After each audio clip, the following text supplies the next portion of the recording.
Salut Sajou, bienvenue dans Combo et Synergie où je vous parle de combos et de synergie jouables en Commander multijoueur. Pour cette vidéo, je vous présente Zoraline, meneuse du cosmos, une chauve-souris éclair légendaire 3-3 pour 3 mana dont blanc et noir. Avec le vol et la vigilance, elle nous fait gagner un point de vie à chaque fois qu'une chauve-souris que l'on contrôle attaque. Zoraline peut également payer un mana blanc et un mana noir, ainsi que 2 points de vie, afin de réanimer un permanent non-terrain ciblé ayant une valeur de mana de 3 au moins depuis notre cimetière, et ce lorsqu'elle arrive ou qu'elle attaque.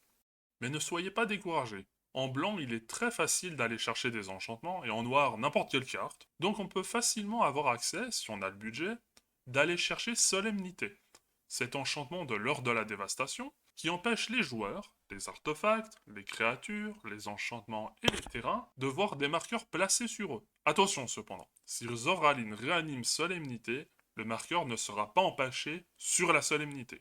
Mais au-delà de ça, que pouvons-nous faire avec Zoraline? Eh bien, allons regarder ça.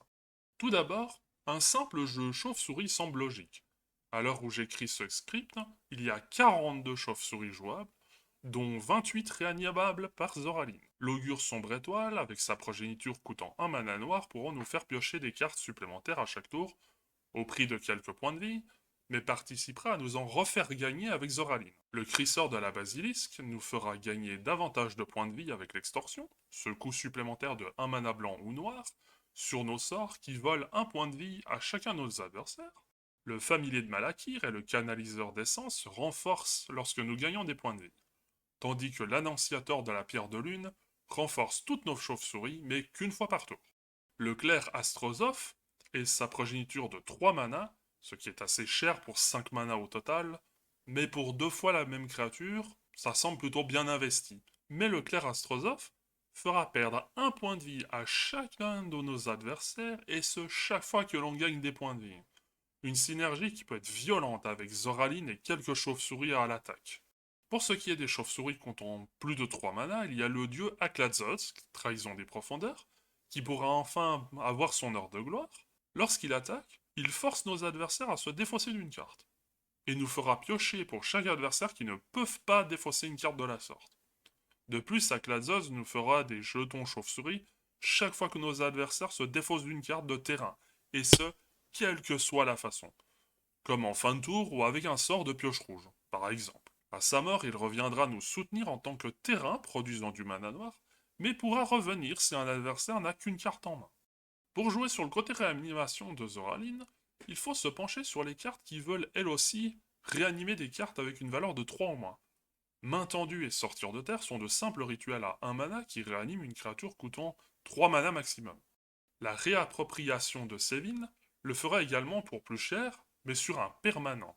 Personne n'est abandonné, réanime n'importe quelle de nos créatures pour 5 mana, ou que 2 si on réanime une quelque chose coûtant 3 ou moins. Une carte plutôt flexible.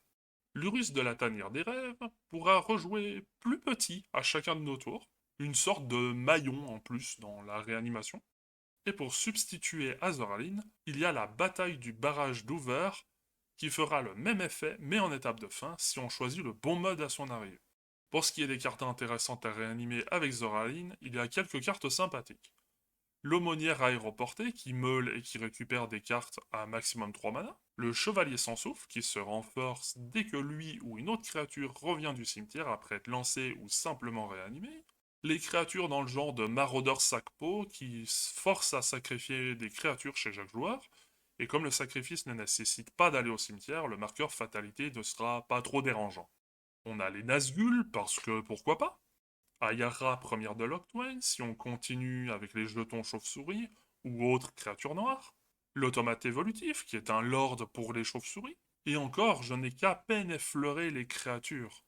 Je vous laisse libre cours à votre imagination et explorer les nombreuses possibilités des permanents à valeur de 3 mana ou moins. Il y en a quasiment 5000 qui peuvent être réanimés par Zoraline. Et finalement, il y a un permanent dont il faut que je vous parle. Et j'aurais peut-être dû commencer la vidéo par lui. Il s'agit de la tombe profanée. Coûtant 3 mana, cet artefact nous crée un jeton chauve-souris à chaque fois qu'au moins une créature quitte notre cimetière. À croire que Zoraline a été designée pour fonctionner avec cette carte. Et vous, comment allez-vous, Zoraline, meneuse du cosmos? Dites-le moi en commentaire, j'ai hâte de vous lire, et en attendant, je vous dis ciao bonne!